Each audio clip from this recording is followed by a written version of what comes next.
પરીક્ષિતને ઋષિનો શાપ થયો અને દંશ થયો સર્પનો, તો સુખદેવજી મહારાજે આધ્યાત્મિકતા આપીને જ તેનો ઉદ્ધાર કર્યો છે. ભાગવત જે શું છે?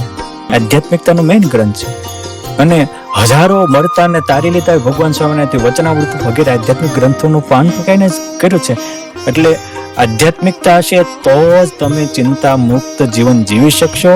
આજે દુનિયામાં સૌથી વધારે દવા છે એની લેવાય ખબર છે તમને? હાઈ પ્રેશર બીપી ની અને હોવાની અબજો રૂપિયાની ગોળીઓ હોય. શું કામ?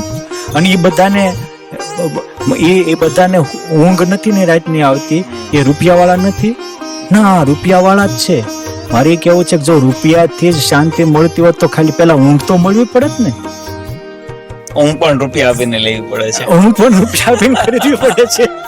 એટલે મારે કહેવાનું છે કે રૂપિયા માટે આંધળી દોટ દઈને તમે તમારે આધ્યાત્મિક ખજાનો નો ખોવો, આધ્યાત્મિકતાને અપનાવો.